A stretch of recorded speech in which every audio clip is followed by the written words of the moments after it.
c'est important d'avoir nos propres limites et de les respecter. Et aussi de les faire respecter. Et respecter les limites des autres, bien sûr.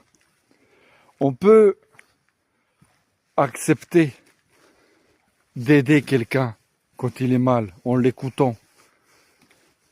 Mais on peut choisir, voilà.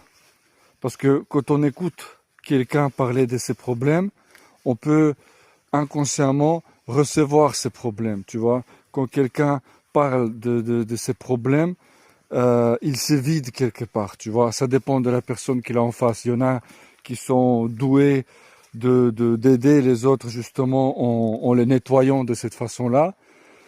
Mais il y a aussi des techniques pour s'en débarrasser, tu vois, de servir d'un espèce de canal, tu vois, et ne pas garder ces mauvaises vibrations, énergie en toi. Mais d'autres ne savent pas le faire, puisque tout est inconscient. Tu vois, on est là, on est proche avec quelqu'un, on veut l'aider, on se partage, on partage des infos, des ressentis. Mais c'est important d'avoir à l'esprit que des fois, on peut aussi dire stop.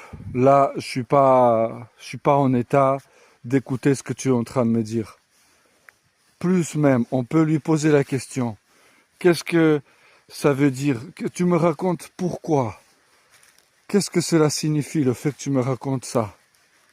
Tu vois? Comprenez ce que je veux dire. On n'est pas toujours obligé de servir des, j'ai envie de dire, toilettes énergétiques. Tu vois? On peut choisir.